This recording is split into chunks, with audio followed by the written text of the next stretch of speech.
Hello, this is Heather Hoffman, and today I have a fun Snowglobe shaker card to share with you. I'm using the September 2020 Kit of the Month from Unity Stamp Company, and I love that little fun jar image. It reminded me of kind of kids' craft projects. I don't know if you ever did those in school, where you put something fun in the little jar and you filled it up with stuff and turned it into a little snow globe, and this just kind of made me think about that. Although I think those were upside down with the lid on the bottom, but anyway. It was still enough similar that I thought it'd be fun to turn it into a shaker card. So I'm starting off by just stamping that image and then the sentiment I want to use on my card on a panel of white cardstock. You notice I didn't worry about getting a perfect image on that little jar because I'm going to cut that out. That's only there for a space holder at the moment. The sentiment was good, and that is going to remain afterwards, so do make sure you get that good. All right, I'm going to use an X-Acto knife to carefully go around the outside of this. This used to be something that really intimidated me and made me nervous, but I've kind of learned a little more. Part of the trick is just don't worry about getting cut all the way through on your first go around.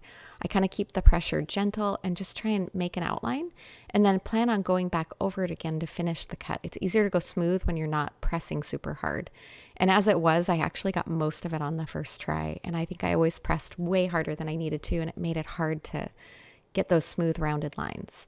All right, then I just come in with my scissors and I'm just fixing a couple little areas that aren't quite as smooth as I like. Now that I have the space open, it's easy to do that. Okay, now that you can see where that opening is, I'm going to pull out some heat-resistant acetate. The reason I want heat-resistant is I want to be able to heat emboss on this so you can see the image, but you're also going to be able to see through it to see the shaker filling. It comes with that white backing on it, and I'm going ahead and leaving that on there for now because that's going to make it a little easier to see what I'm doing. So I'm kind of centering that with where I had that image already on the MISTI. I'm going to use my powder tool really generously on that. That's super important because that acetate wants to grab that embossing powder. So lots of that powder tool, the anti-static thing. And then I'm going to stamp that with some clear embossing ink. And you might be able to see on there, there's a tiny bit of residual black from my initial stamping. I didn't clean that stamp super well in between. But I'm going to use white embossing powder, so you'll never see or know that in the end anyway. So I sprinkle that white embossing powder on, and then I'm still leaving that white backing for now, just while I finish heat setting this. Easier to hold on to, easier to see. And then as soon as I finish with my heat gun, and this acetate works really well, I just keep the heat gun moving, don't hold it in one place too long. But now I can pull that backing off, and we have a perfectly embossed image. I had a little powder that got over the edge there, and I'm just going to kind of clean off my desk so I don't have any powder clinging to everything, and also clean off that acetate. Now I can carefully adhere this onto the back of that window I created, just making sure that it fits perfectly behind there like a glove. Look at that. And then there's a little extra acetate sticking over the top, so I just kind of trim that off with my scissors real quick to make sure it was good. All right, now I'm going to pull out my white card base, and we're going to do a little bit of ink blending on that white card base that's going to go behind this shaker card and kind of make that white pop a little bit more. So I wanted to mask it off a bit. I went a little too generous, so I had to move that out a bit. But I wanted to keep the very edges of my card base still crisp and white so that you wouldn't see it peeking underneath that front panel. But I just wanted to make sure I had enough coverage for this ink to fully go behind that little shaker card. So I'm going to start with my lightest color of Distress Oxide ink.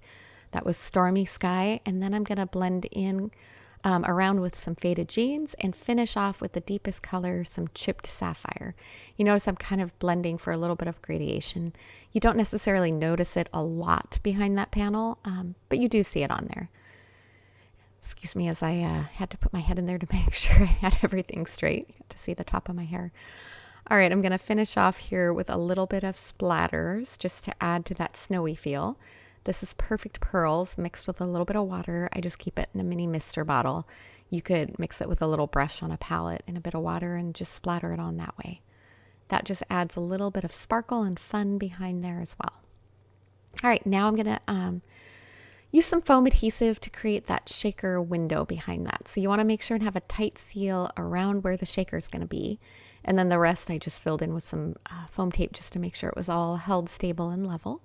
I used my powder tool inside just to remove any stickiness to the inside of that before I peeled the backing off my foam. That'll help keep my shaker filling from sticking to the sides of that shaker. And then I'm going to fill it in nice and generously with some tiny sequins. These are 3mm sequins from Pretty Pink Posh. And then I'm coming in from the reverse. Since that panel was the same size as my card panel, I could just adhere that on from the back. Then after the video finished, I decided it needed a little more sparkle on the front, so I added some snowflake sequins and a few jewels and a little bit of bling to finish off. Thanks so much for coming by today. Have a wonderful day.